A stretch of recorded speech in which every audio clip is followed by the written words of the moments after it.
Music licensing reimagined.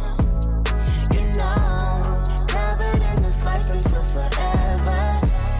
I don't got it all planned out, but you know, I just watch it all planned out, 'cause I know that you know, covered in this life until forever. Walk step by step, but I'm on a different pace. You won't see me on the ground, 'cause I'm walking on the waves. Artlist.io. Down, I'm just focused on his face. I don't gotta know it all, that's a different type of faith. Hold up, I know you gon' show up every time. When I'm good, when I'm bad, when I'm low, when I'm high, yeah. When I'm lost, look to God, he my guide, yeah. Haters talk, let them talk. Music licensing reimagined. I find strength inside my weakness. Expectations, you exceed them. Do my best, you supersede it. I'm complete 'cause you preceded me. Ah, da, da, da, yeah, you know it. Ah, da, da, da, yeah, you know it. Yeah, you know it. Yeah, you know it. Ah, da, da, da, yeah, you know it. Artlist.io. I don't got it all planned out, but you know, I just watch it all planned out, 'cause I know that you know, covered in this life until forever. I don't got it all planned out, but you know, I just Music watch it all licensing planned out, 'cause reimagined. I know that you know, covered in this life until forever.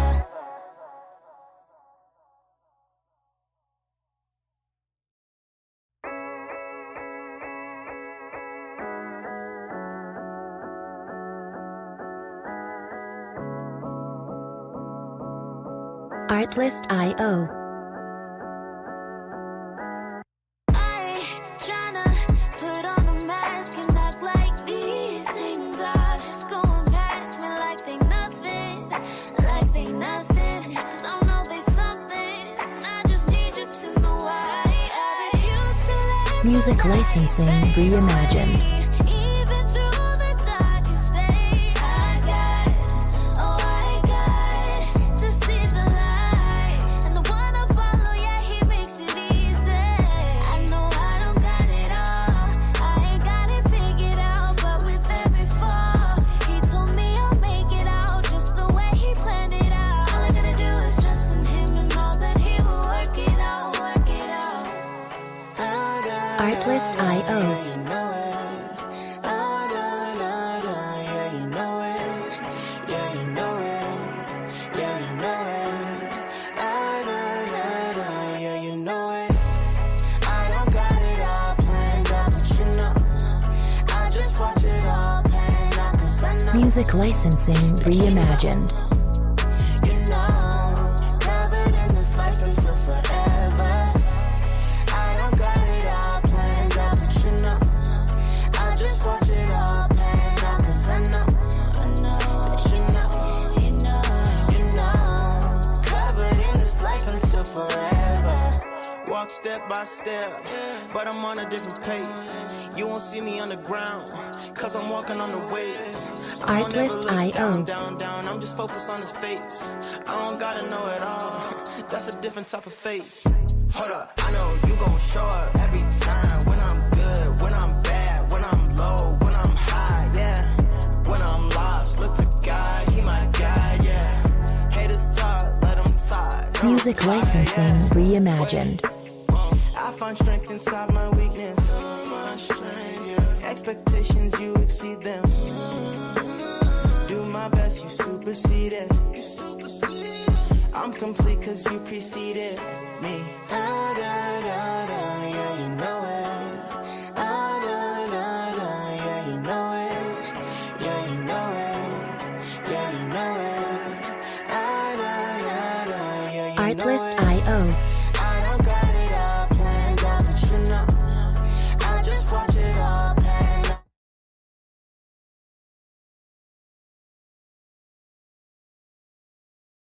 One of the worst things about the American gospel today is that people are made to believe that God loves the sinner, but he hates the sin. so that somehow sin is divorced from the sinner. I just have some verses that seriously say the opposite, that not only does God hate sin, but he also hates the sinner in his sin. For you are not a God who takes pleasure in wickedness. No evil dwells with you. The boastful shall not stand before your eyes.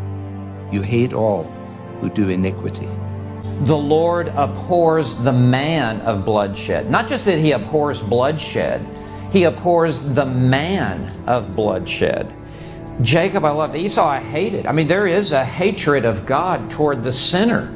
It is not simply the sin that goes to hell, but the sinner.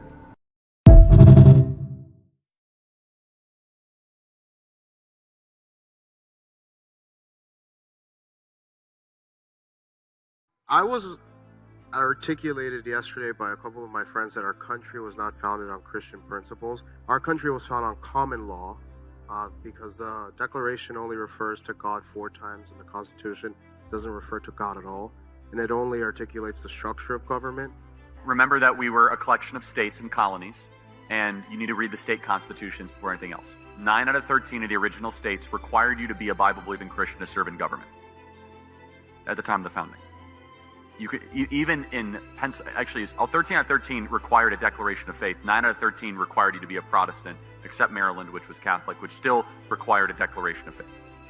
In almost every single one of the original state constitutions, Pennsylvania included, they had, "I profess Lord and Jesus Christ as my Lord and Savior" in the original state constitutions. So you remember, we're a collection of states before that. Secondly, 55 out of 56 of the original signers of the Declaration were Bible-believing, church-attending Christians. You asked about common law. So common law is inherited from Blackstone, who was Christian.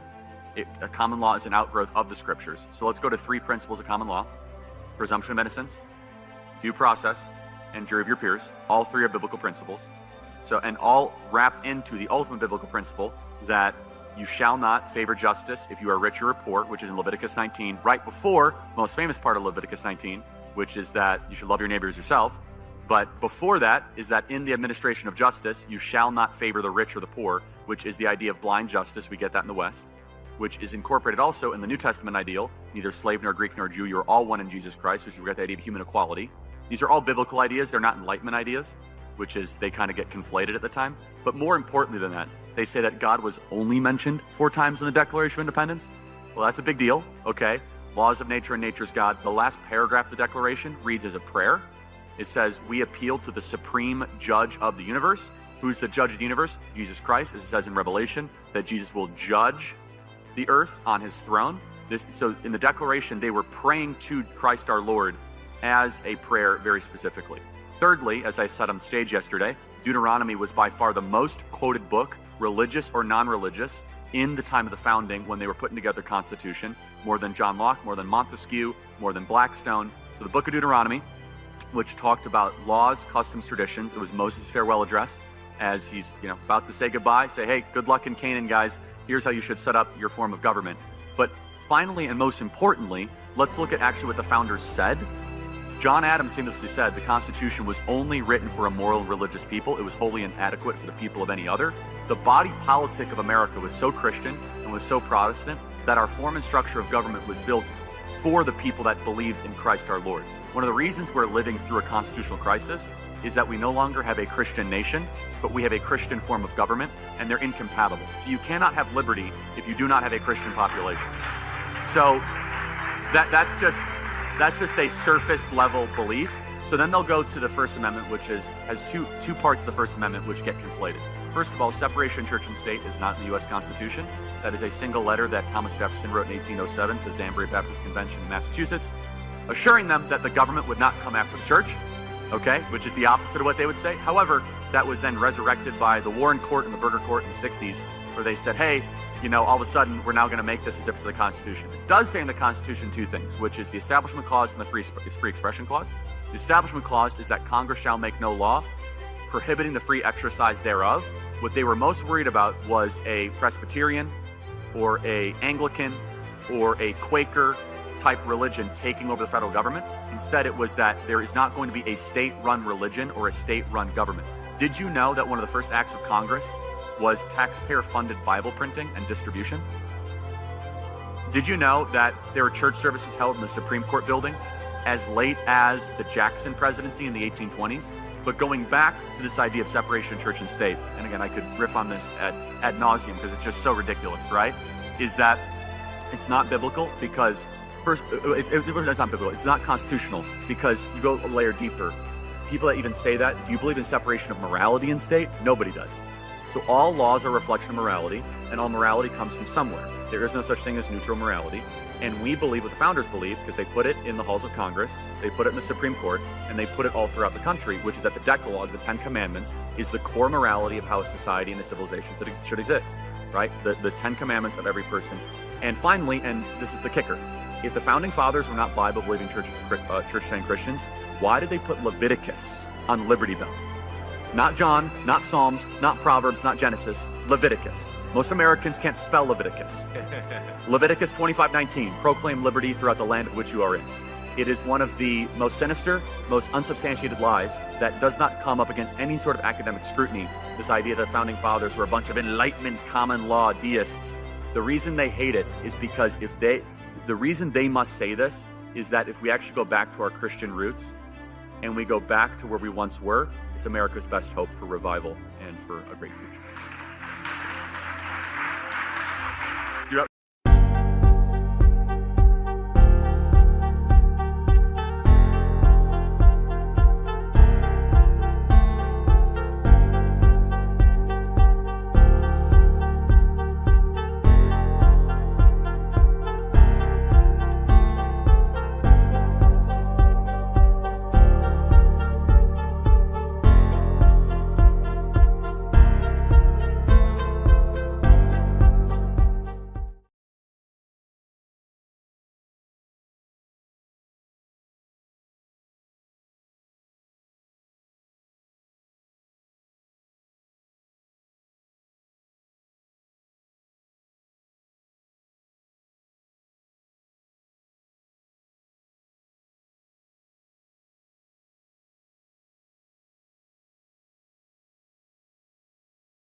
Why, yes, pastors 100% should be getting political right now.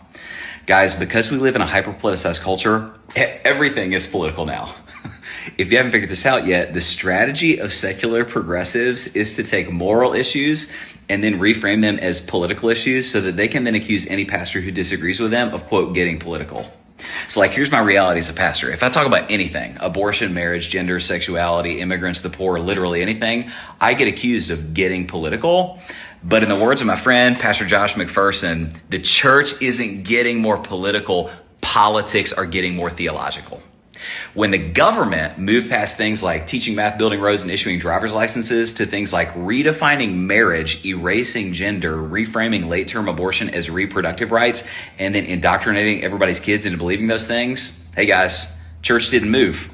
Politics did.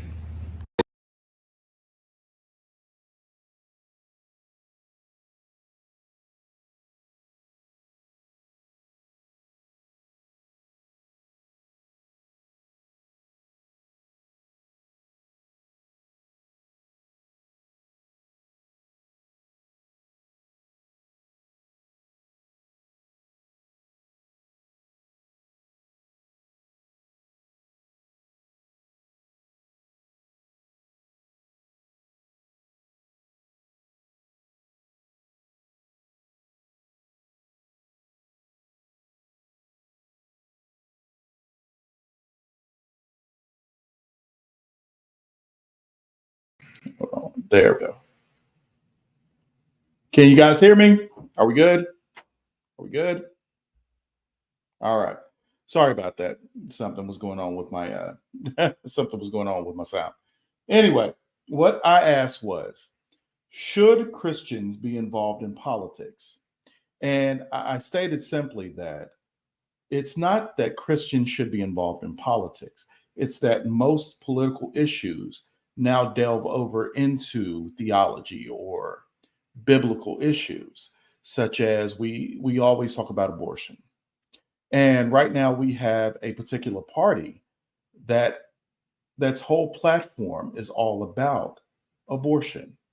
And they don't like to say abortion, so they rephrase it as women's reproductive rights. But we know what it really is. This is the killing, the murder of innocents. This is the murder of babies. Now, you can phrase it however you want to, but at the end of the day, it is what it is. As a matter of fact, it kind of reminds me of this thing that I saw a long time ago on Family Guy. Now, Family Guy, like, yeah, it every now and then they hit the nail on the head. Check this out. Number one, number two. Number one, number two. About the same.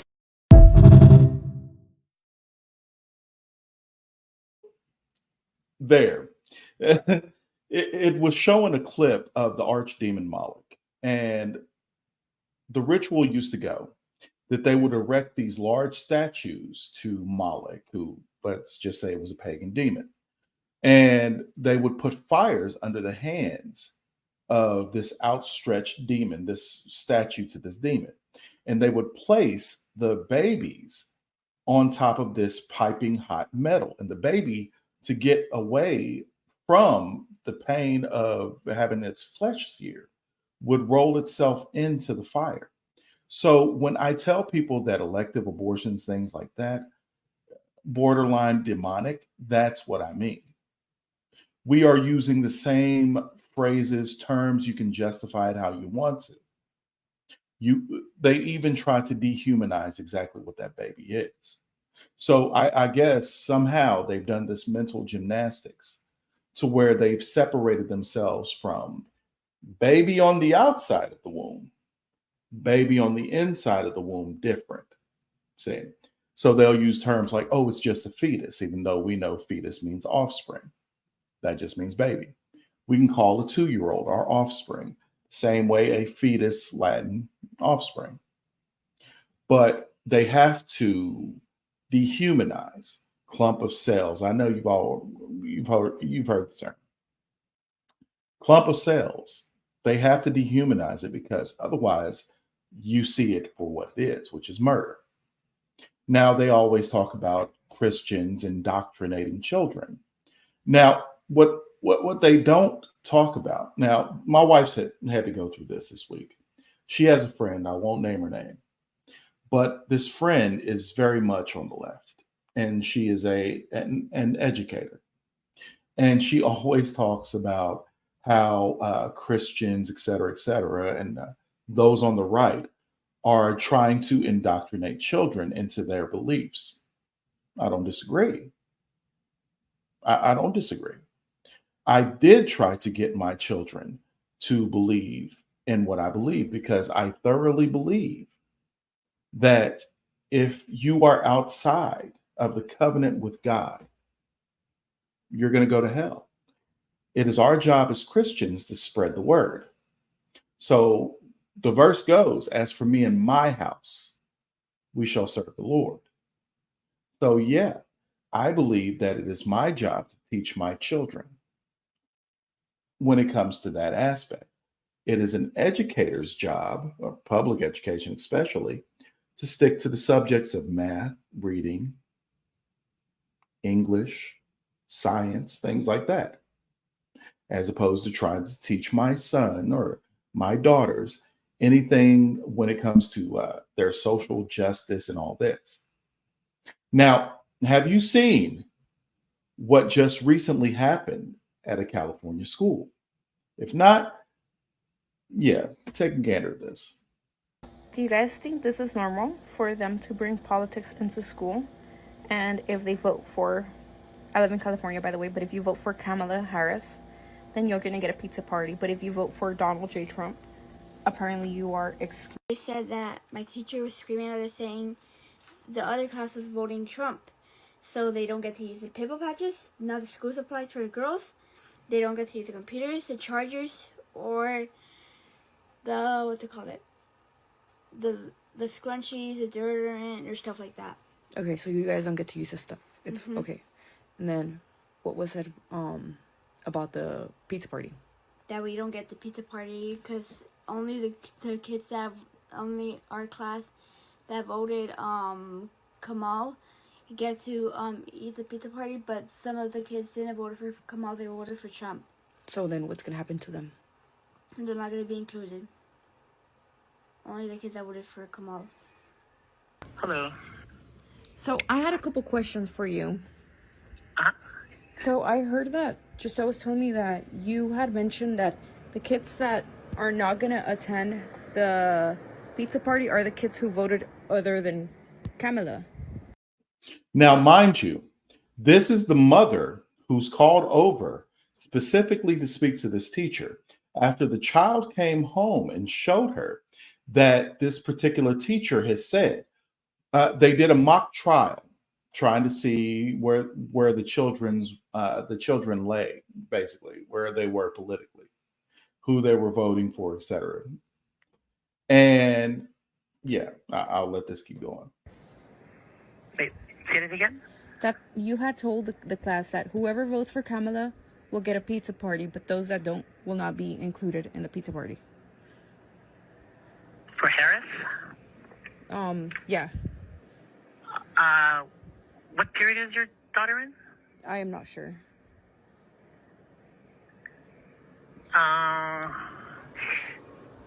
So, I believe only one period 5.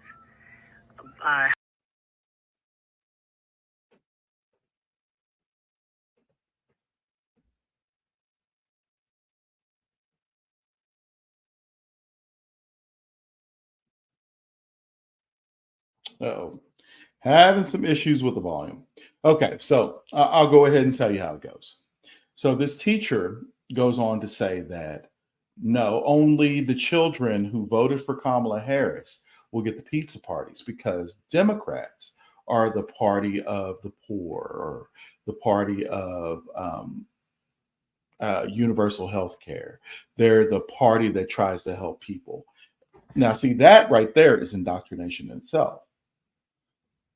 We can go on and later to say Democrats really don't.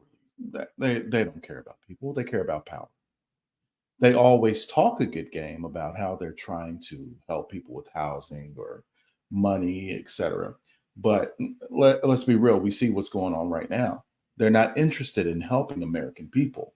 They're interested in helping illegal immigrants who've come through the southern border, who they know will become potential voters, that they will try to retain power.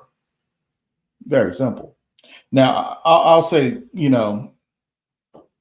another thing that the Democrats do is they turn race into like an idol. So for a lot of Christians, especially like, let's say, Black Christians, we will absolutely abandon our biblical principles for societal norms.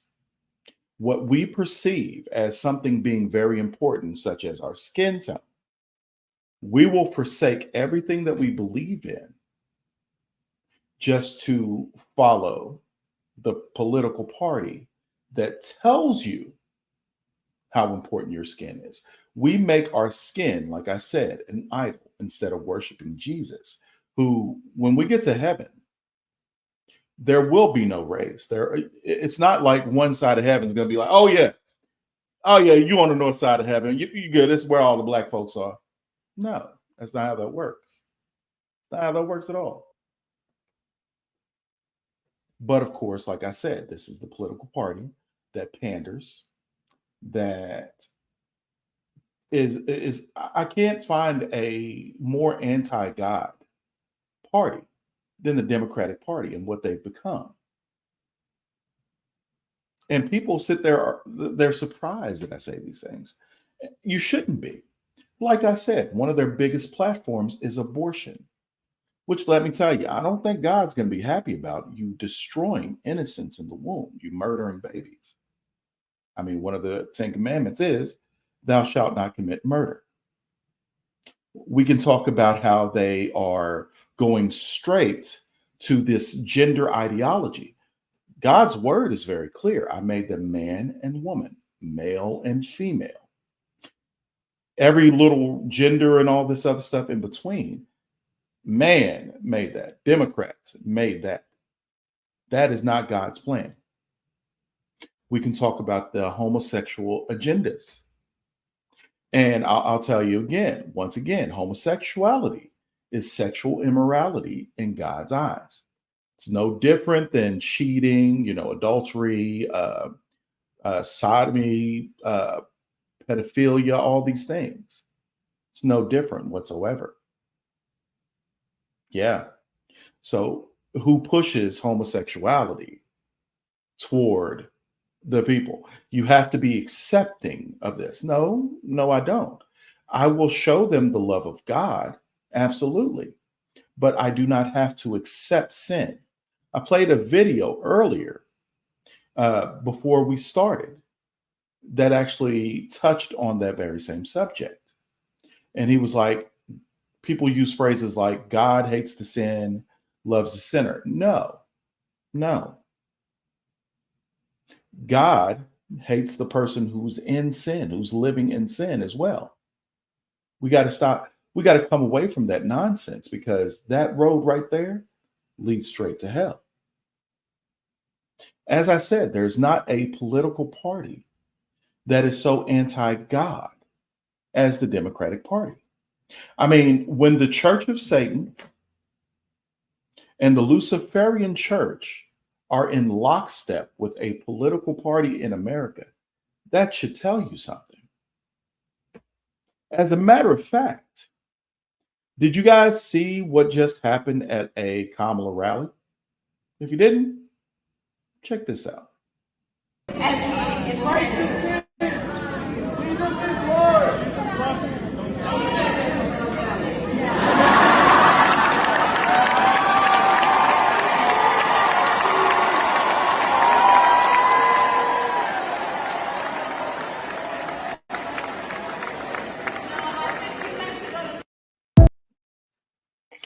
So, in case you couldn't hear what just happened, there were two Wisconsin Christians at a Kamala rally, and they said, "Christ is King, Jesus is Lord," out loud.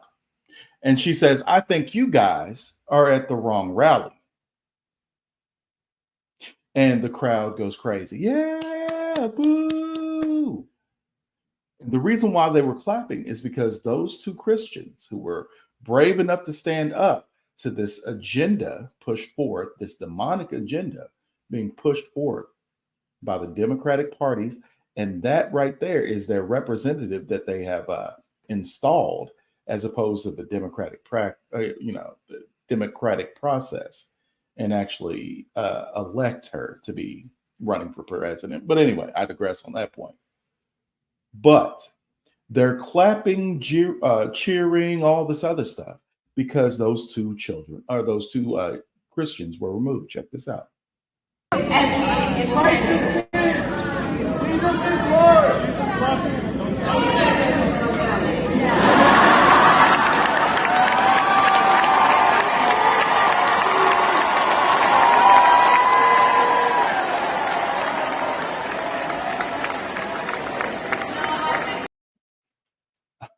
I'll say this again. If you are a believer, it would be hard pressed for me to believe in you if you said that you support the Democratic Party. It would be hard for me to believe that a Bible believing, God fearing Christian could stand by with this rhetoric. And you see exactly what they think about Christians. They're clapping as they are being removed because he said Christ is king and Jesus is Lord. Oh, you're at the wrong rally. You're right. You are absolutely right. And she tried to say, oh, y'all should be at the smaller one down the road. By the way, that was a lie. Trump's rally far outpaced hers. But of course, Kamala's a liar. We all know she's a liar. And the Democratic Party has become the party of nothing more than lies and propaganda. We've seen it just digress in the past few years, right? Now, most of y'all know my profession, what I do. I am a professional barber. I am in the barbershops all day, and I do the things that you're not supposed to do in a barbershop, but I'll say it like this. I feel like I have a moral obligation to speak out about certain things, such as religion, my faith. And as I said, it's not political for me. It's biblical. So when we start talking about things of the Bible inside of a barbershop that actually politics have tried to delve themselves into, like I said, key issues of abortion, homosexuality, this gender ideology, this queer agenda, which, by the way, in case you guys don't know where the queer agenda comes from, Charlie Kirk was on campus speaking to a person who identified themselves as queer. Now, what they don't tell you is the father of this queer movement was a Frenchman by the name of Michel Foucault. And Michel Foucault's whole argument and motives were basically to prove that children, babies, were sexual beings and they should be able to have sexual relationships with adults. I can't make that up. You got to look this up yourself. And this whole transgender ideology comes from a man by the name of John Money. John Money actually did this horrible experiment on a set of twins. You have to go look that up yourself. Also, we can talk about Alfred Kinsey, one of the other fathers of the queer movement, who actually stimulated, this is crazy, stimulated infants to basically mimic an orgasm in babies. And there is a statue of this man erected at Indiana University. But that is what this whole supporting Democrats ushers in. We talk about this whole race narrative, and like I said, we have turned race into an idol. The devil's slick. He knows what he's doing. Now, what comes up a lot, like I said, I'm a barber, and I have these conversations every day. And it's so funny that here lately, Trump and other people on the right have gone to these barbershops because barbers, we have our ear to the, of course, you know how the saying goes, you got your ear to the ground, and we've got our fingers on the pulse of the culture and whatever neighborhoods you're in. And like I can tell you like this, majority of the people that I have conversations with, and I live in a predominantly black, I work in a predominantly black area. I can tell you like this, most of them have started to lean more toward Trump. And this is the men. So I deal with a lot of men. You had a lot of men who used to come in and they were just absolutely anti-Trump, this and that. But they've seen what's happened in this last 3.5 years. And their opinion has been swaying, just swayed right over. So that's one thing I can say Joe Biden and Kamala Harris did a great job of, was exposing what the Democrats were really about and showing people the door, basically. So Trump recently went to a barbershop, a Latino barbershop in the Bronx. Check this out. Stephen, Natasha, many neighbors, residents here were surprised to learn that the former president was going to be here in their neighborhood, particularly at this barbershop. And we talked to the barbershop owner who's been here for about 40 years, and he told us about 40 people were here inside as the president sat in the backside of this barbershop. But a lot of people are getting a lot of attention surrounding an incident that happened before the president's visit. Former President Trump made a stop on the campaign trail in the Bronx to the Knockout Barbershop in Castle Hill. And as expected, there was tight security for his visit, a visit residents say was welcomed. It's nice that someone comes to Castle Hill to show interest in communities. We all know we coming here for votes, for the minority votes. So that's it. We all know that. Knockout Barbershop owner Javier Rodriguez Sr. shared he welcomed the former president into his shop to hear his plans heavily concerning the economy. It's hard to live in New York City. You know, everything is expensive. The rent is expensive, food is expensive, and I believe that Donald Trump will put this map up there again. These are the conversations that I have in barbershop. We always talk about the economy, what's going on with this inflation, how the migrant crisis has even come to be, how they're allowing literally over 10 million illegal immigrants to come through the border. And they are coming to minority neighborhoods and impoverished neighborhoods. And they are undercutting American workers and taking American jobs. Check this out. Lawrence went to a barber shop in Chicago, and this is what he heard. What issue they feel is facing the country right now? Finances? Yeah, support. Cost of living is high. They tell me that they just they want to see a change in inflation, prices. I think taxes are too high. Groceries are too high. Taxes are too high. Gas is too high. It's just too high. All the immigrants came in and they're giving, it's like the stuff they have for the Americans, they're giving it to the immigrants that's coming in. Mm-hmm. It hurts black people more than anybody. Black men particularly like to work with their hands. They like to drive trucks. And, you know, those are jobs that, you know, an illegal can come in and underbid him with third world prices and put him out of work. Who do you think is responsible for them, giving them the benefits and allowing them to come over? Biden. Trump was trying to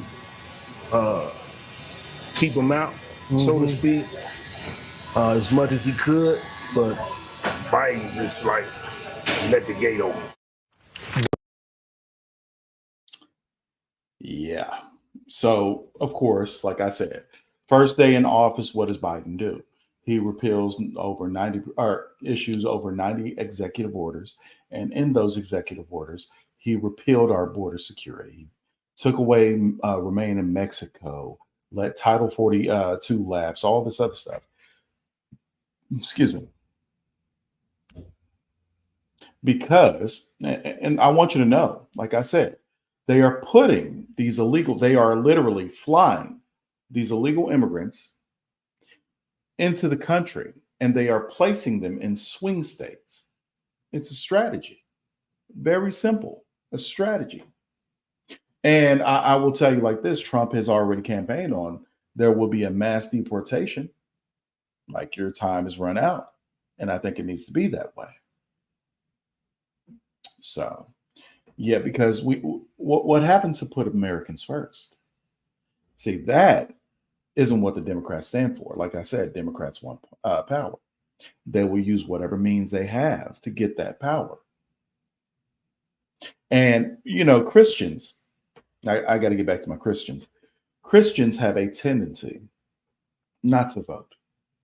Trump even had mentioned this in a speech. And of course, they tried to obscure what he actually said as, oh, he's telling you that he's going to rig it from now on so you won't have to vote again. No, what he said, even left-leaning Snopes had to debunk that nonsense.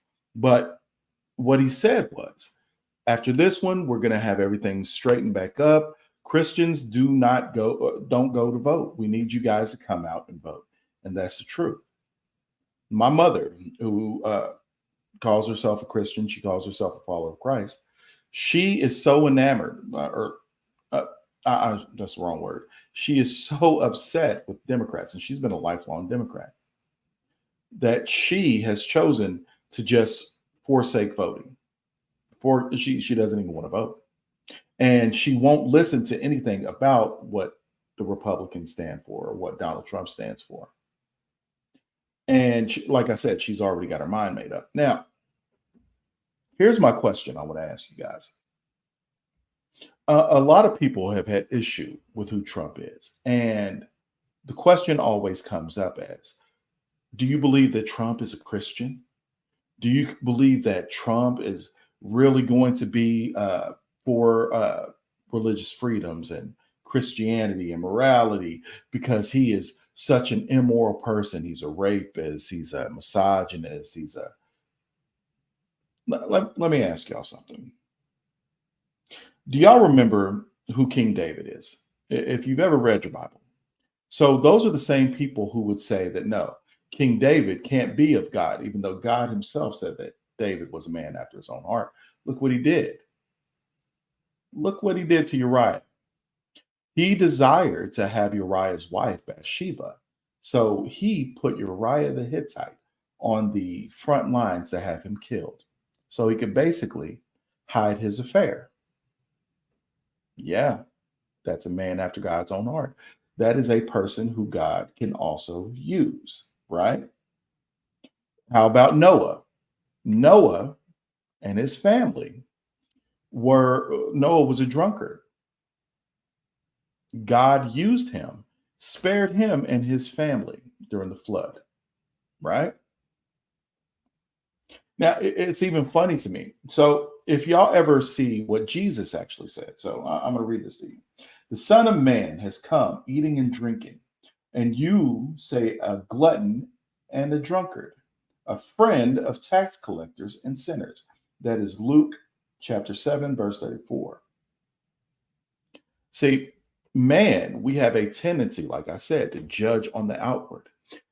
Donald Trump is a public figure.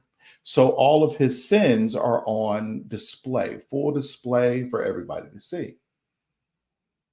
Now, a lot of us are being a lot of us are being holier than thou. I've got a church member right now who is so anti-Trump, it's not even funny. And he would forsake his morality, his Christianity, his faith, because of the hatred he harbors toward this man. And a lot of it is actually just propaganda, media spin. But, you know, a pastor actually spoke on this, and he actually mentioned Cyrus. Check this out.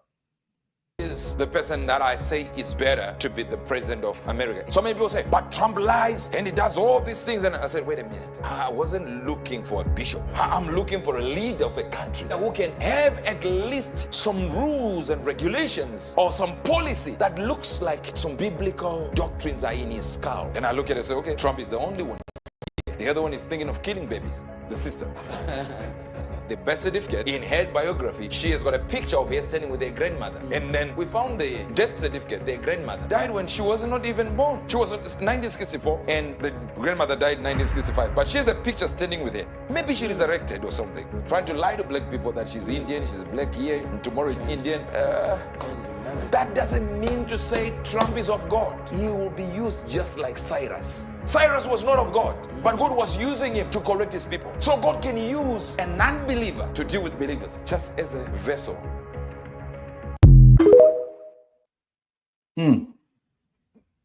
So God actually used the words for Cyrus, who was he was a foreign ruler, and God used the words shepherd and anointed.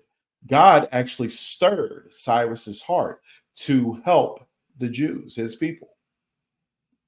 So if God can use a man such as Cyrus, I know that he can use Donald Trump. So that's my answer to that. Now he touched on our next subject, which is, who is Kamala really?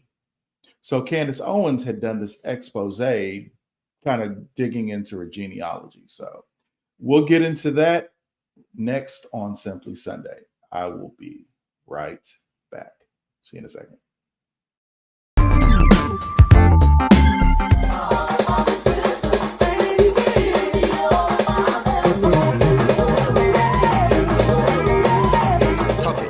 Walk it like I talk it. Hey, walk it like I talk it. Walk it, walk it like I talk it. Walk it, walk it like I talk it. Walk it like I talk it. Woo, walk it like I talk it. Talk it, walk it like I talk it. Hey, walk it like I talk it.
One of the worst things about the American gospel today is that people are made to believe that God loves the sinner, but he hates the sin.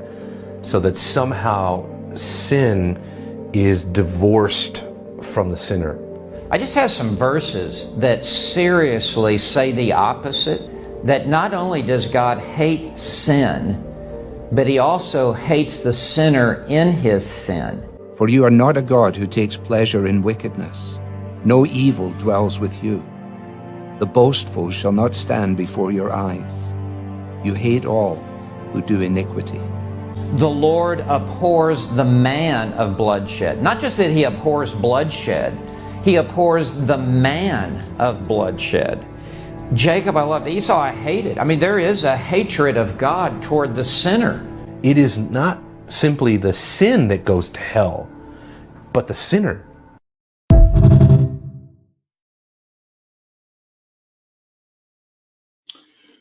Welcome back to Simply Sunday. I'm your host, Mr. Full Service. And right before the break, we were talking about Kamala Harris and who she actually is. Well, one of my favorite people, Candace Owens, has been doing a deep dive into exactly who Kamala Harris is. Why? Because she had the nerve to come against Janet Jackson after Janet Jackson also questioned whether or not Kamala was actually black. Now, that question has been floating around for years because, of course, as we know, she wasn't sworn in as one of the first black DAs. No, she was sworn in as one of the first Indian DAs. And it's so funny because Judge Joe Brown, had a conversation with Donald Harris, who is Kamala Harris's father. And this is what he had to say. Check this out. Tomorrow is yesterday today, so today was yesterday, and it'll be tomorrow. That's why we have to understand today. What the hell did you just say? and you're going to fake off about being a Negro. I met a daddy, sat next to the man for 2.5 hours at the Governor General's table down in Jamaica. My ex-wife asked him what he was. He said he was Irish and he was Hindu. She said, you don't have anybody black in your family? He said, no. So, yeah, well, there's that. Now, you can take that with a grain of salt because, you know, of course, that's just hearsay. But Judge Joe Brown has been known to be a very truthful person. So why would he lie? Why would he make that up? So, like I said, Candace Owens decided to do a deep dive into Kamala's genealogy. Now, she has gone on to speak to family members, uncles, even I think Donald Harris himself, and confirms exactly what Judge Joe Brown was just saying. Now, there was a lady, a British aristocrat named Lady C, who did some deep diving too, because she wanted to prove that, you know, Candace Owens' logic was flawed, et cetera, et cetera. And she ends up finding a lady named Dorothy, who grew up in the same village that Kamala's grandmother, Beryl, had a store in. Now, Kamala Harris wrote an autobiography.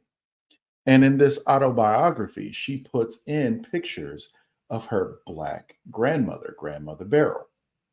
And she also goes on to mention a few aunts and uncles and stuff like that and put pictures of them as well. And these people are Black as well. And it was weird because there was reports, of course, that Grandma Beryl died in the 60s. Right after Kamala was born. So if that was the case, who was the woman that Kamala was standing next to? But Candace was like, no, I feel like I need to go check this out. So as I was saying, the aristocrat lady finds Miss Dorothy, the lady who grew up in that village. And she ends up showing her a picture of who Kamala had put in her book and listed as her grandmother Beryl. Check this out. Okay. Nah, that's not Miss Beryl. That's not Miss Beryl. That's definitely not Miss Beryl. Okay. That's not Miss Beryl. So, and I think you have to just show it. Yeah. So, that is not Miss Beryl. That's not Miss Beryl. Definitely not Miss Beryl. Okay. And I know what she looks like. I couldn't have been in a dream, and she definitely did not look like that. There's another person, but could that be Miss Beryl? No, that's not That's Miss not Beryl. Miss Beryl That's either. not Miss Beryl either. Okay. Don't know who that is. Yeah. So what it's coming out to is Kamala Harris has placed someone in her book to basically come across as being Black. It's based this right here is just basically Rachel Dolezal all over again. And if you don't know who Rachel Dolezal is, Rachel Dolezal used to be a prominent member in the NAACP, even attained leadership positions. And she wasn't Black, even though she, let's call her transracial. She decided to play off being Black. So she was absconding with her Blackness. And it sounds like that is exactly what Kamala is doing. And it's so funny because Rachel Dolezal went to a HBCU too. Huh. So, of course, Candace is going to do more investigation. And, of course, more and more will end up coming out. And I'm just really looking forward to it because I want to know, because they are campaigning on putting the first Black woman president into office. As a matter of fact, if you remember earlier, we played the clips from the barbershop. A lot of the guys at the barbershop who were 50-50, what they said is they were trying to help make history. They wanted to help put the first Black woman into the presidency. But it turns out that this woman more than likely isn't even Black. I don't know why you wouldn't be proud of your own Indian heritage, but I guess it is more advantageous to pretend to be Black in America, which, go figure, you know, the racist country that it is, you know, it's more advantageous to be a Black person, especially when it comes to getting ahead. That sounds so racist, right? Anyway, now Kamala Harris, of course, has done a few interviews here lately. You saw what happened when she was up at Wisconsin, and she just basically disrespected Christianity and Christians everywhere. But yeah, well, anyway, she had another sit down with Bret Baier, and you know the song that comes to mind is that old Destiny's Child name, "Say My Name," because when she was pressed on policies and what she brings to the table and things like that, she couldn't bring up any policies. Do you know what she did instead? She did this. Democrats voted. Donald Trump, Donald Trump, Donald Trump, Donald Trump, Donald Trump, Donald Trump, Donald Trump, Donald Trump, Donald Trump, and Donald Trump, Donald Trump. President Biden had a fundraiser debate stage. Let's go back to Donald Trump, Donald Trump, Donald Trump.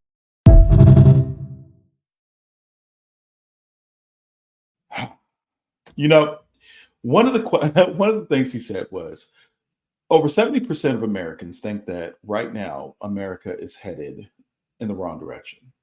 And you have been in charge for the past 3.5 years. So why do you think that people are saying that? And do you know what she said? Well, Donald Trump has been running for 10 years. Yeah, be unburdened by what? Listen, the lady is all about some word salad. It's frankly sad at this point. Americans want to know about your policies. They want to know what you stand for. What are you going to do for America? How are you going to fix this problem? But somebody had made this analogy. It's like having a flat tire and waiting for another 4 years for it to fill back up. They are the cause of what's going on currently. As a matter of fact, Byron Donalds has also been making the rounds on a lot of shows. He's been on the stage. He's been on Charlemagne. He's been back and forth on NBC and ABC and CNN. And he's having these conversations, and he's letting the American people know that inflation was actually caused by the American Rescue Plan. And even leftist economists are saying the same thing, that Kamala Harris was the deciding vote when it came to the American Rescue Plan that has caused the inflation that we are participating in today. And that is the woman that you think is going to be able to take care of America. So basically, we are trusting the same person who got us in the mess to get us out of the mess. And I just don't see that happening. But as you can tell, in the recent polls, her popularity has just bottomed straight out. And now she's on a decline, which is great because we only have a few more weeks until the election. But I will say this, you need to stay vigilant, still get out there, still exercise your right, still get out there and vote. Because if you don't, and this isn't fear mongering, if you don't, we see what the Democrats' agenda is. We see what they're pushing toward. And it is up to good people to stand up against this kind of tyranny. Okay? Now, my boys at Freedom Tune, after her Bret Baier interview, the disastrous interview that, like I said, has caused her popularity to tank, has come up with a wonderful tune. And I definitely got to share this one with you. It should make you laugh. Ms. Harris, thank you for joining us. Thank you for having me, Brad. Thank you. We'll see how this goes for you. Mrs. Harris, how many people do you believe have crossed the borders? Miss Harris. Kamala, please. Mrs. Vice President, it's a simple question. I'm speaking. Excuse me, I'm speaking. I apologize.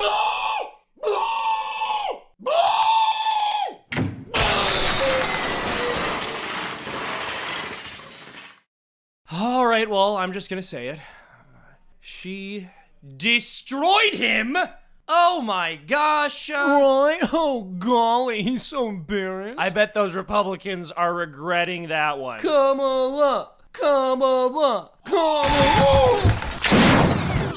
Become a member at freedomtunes.com for exclusive cartoons. I'm sorry. Hey, listen, I saw that and I promise you I was cracking up because that's pretty much how the interview actually went. And then you have people like Mark Cuban going on, oh, she did so great. No, she didn't. She didn't answer any questions. She didn't talk about her policies. All she could do was allude to Donald Trump. Donald Trump, orange man bad. The same idiotic tactic. But like I said, she exposed herself, and it's time for Joe and the girl to go. So, all right, now it is time to take y'all to Nana's Kitchen.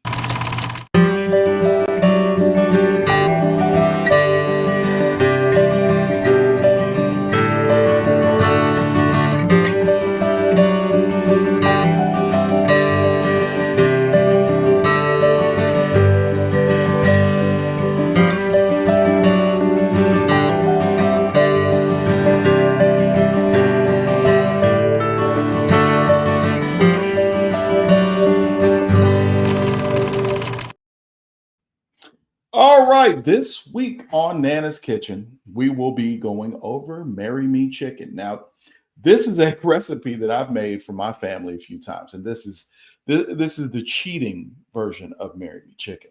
So this is budget friendly because that's what we promised we would be doing.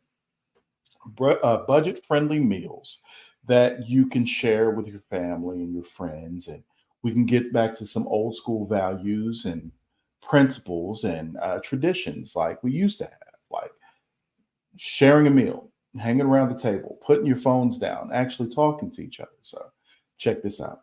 This lazy Marry Me Chicken pasta has been in rotation in my house since Matt Ramsey posted this last year. And I've posted it before, but I got to do it again because it's so good. We got Rayo's homemade Alfredo sauce in a pan over medium heat. Gonna fill this halfway up with some heavy cream. Ooh, I should call her. Don't make a mess like I did, but give it a good shake and throw that heavy cream back into there as well. Now I got this small jar of the sun-dried tomato pesto. It's like 6.5 ounces. Throw that in there and give it a good mix. Now it's gonna get easy. I told you it was easy because we got a bag of the frozen 4-cheese tortellini. I'm going to add that to the pan as well. Now I'm breaking out the air fryer because I got some frozen chicken strips. I'm going to throw that in there and cook those up according to bag instructions. But once they're done, you can leave them whole. You can cut them into smaller strips. You can cut them into bite-sized pieces. But you're going to add that back into the pasta, whatever you want to do. There are no rules. This is your dish, not mine. Make it how you and your family will enjoy it. Let this simmer down. Let the chicken absorb some of that sauce of tortellini. Add some green over top because everybody else does. This is so good. Give it a try. This lazy Marry Me Chicken. Man, listen, I did that exact recipe and it is absolutely delicious. It's quick. It's easy. As a matter of fact, my kids ask for it on a regular. So simple meal, easy to follow. There you go. Well, y'all, thank y'all for joining me on Simply Sunday. It is so good to be back. And we will see you next week at 8 o'clock. Again on Simply Sunday. I've been your host, Mr. Full Service, and we will be praying for you guys throughout the rest of the week. Talk to you then. Bye-bye.